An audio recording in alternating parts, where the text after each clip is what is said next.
मध्य प्रदेश के एक छोटे से गांव बरईखेड़ा में हर साल सावन के बाद एक रात ऐसी आती थी जिसका नाम सुनते ही लोगों के चेहरे उतर जाते थे। अमावस की रात। गांव के बूढ़े कहते थे कि उस रात गांव के बाहर बहने वाली काली नदी के किनारे नहीं जाना चाहिए और अगर कोई जाए तो मच्छी भात लेकर कभी वापस नहीं लौटता। लोग इस बात पर हंसते भी थे, डरते भी थे, पर एक बात पूरे गांव में मशहूर थी। अमावस की रात नदी किनारे अगर किसी ने मछली पकाई तो वो अकेला नहीं खाता, उसके साथ कोई और भी बैठ जाता है। कोई ऐसा जो दिखता इंसान जैसा है पर होता इंसान नहीं। बरईखेड़ा कोई बहुत बड़ा गांव नहीं था। चारों तरफ खेत, दूर दूर तक पेड़, बीच में कच्चे घर और गांव के पीछे बहती हुई काली नदी। दिन में वही नदी शांत लगती थी, लेकिन रात में उसका पानी अजीब सा काला दिखता, जैसे उसमें आसमान नहीं अंधेरा बह रहा हो। गांव के सबसे बूढ़े आदमी हरिनारायण काका अक्सर चौपाल पर बैठकर कहा करते थे। उनकी आवाज में हमेशा एक अजीब सा बोझ होता था, जैसे वे सिर्फ कहानी नहीं कोई देखी हुई बात सुना रहे हों। सुन लो सब, अमावस की रात नदी की तरफ मत जाना और अगर कोई जाए भी तो वहां आग मत जलाना, मछली मत पकाना, वरना जिसे बुलाना नहीं चाहिए वही आ जाएगा। कौन आ जाएगा काका?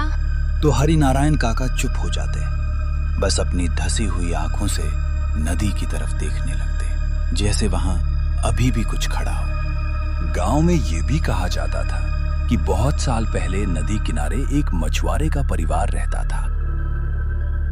एक रात उन्होंने अमावस पर नदी से बहुत सारी मछलियां पकड़ी। घर लौटने की जगह वहीं किनारे चूल्हा जलाकर मच्छी भात बनाया और फिर सुबह उनके घर के बाहर सिर्फ बर्तन मिले, लोग नहीं। उस दिन के बाद से गांव में नियम बन गया, अमावस की रात मछली नहीं पकानी और अगर पकानी हो तो घर के अंदर दरवाजा बंद करके।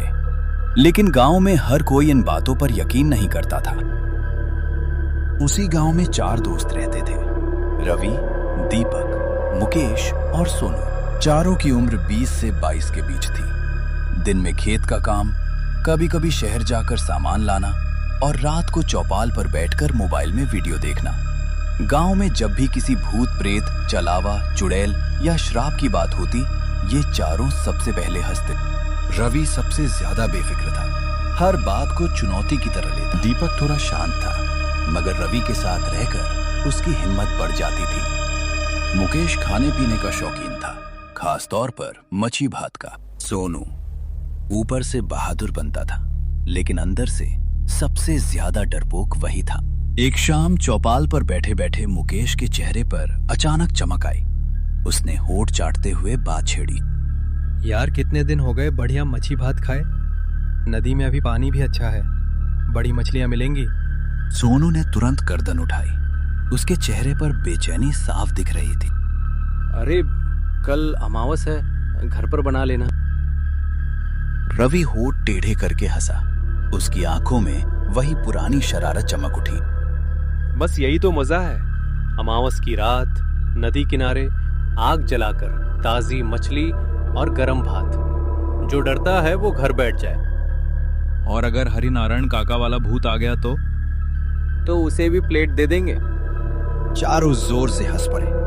उसी वक्त पीछे से एक आवाज आई, मजाक मत करो। चारों ने मुड़कर देखा। हरिनारायण काका खड़े थे। उनके चेहरे पर गुस्सा नहीं था, डर था। ऐसा डर जो सिर्फ सुनकर नहीं, झेल कर पैदा होता है। उन्होंने एक एक लड़के की आंखों में देखा और धीमे मगर भारी स्वर में बोले, अमावस की रात नदी किनारे मच्छी भात मत बनाना। कुछ चीजें कहानी नहीं होती। रवि ने आधी मुस्कान के साथ उनकी बात काटी। काका, आपने खुद देखा है क्या? काका कुछ पल चुप रहे। उनकी आंखें जैसे अचानक बहुत पुरानी हो गईं। फिर उन्होंने गहरी सांस ली। मैंने नहीं, मेरे बड़े भाई ने देखा था और देखने के बाद 3 दिन तक बोल नहीं पाए थे। अब चारों थोड़ा शांत हुए। हंसी थम गई थी। लेकिन रवि फिर भी पूरी तरह झुका नहीं। उसने हल्की मुस्कान के साथ कहा, काका आप चिंता मत करो, हम 4 हैं। मोबाइल है, टॉर्च है, बाइक है। भूत आएगा तो फोटो खींच लेंगे। ये सुनते ही हरिनारायण काका की आंखें अचानक सख्त हो गईं। उनका चेहरा जैसे पत्थर का हो गया।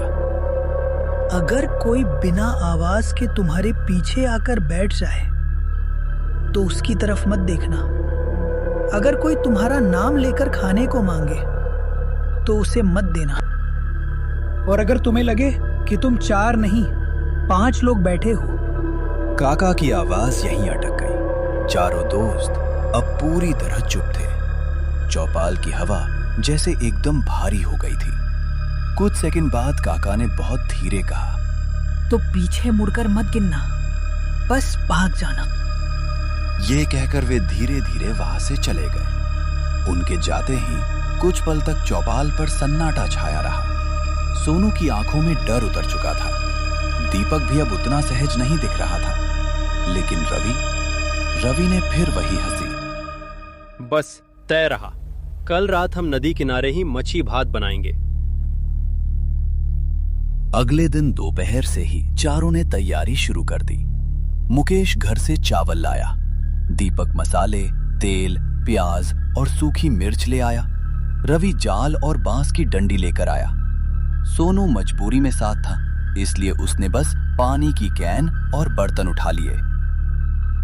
शाम ढलते ढलते आसमान का रंग बदलने लगा।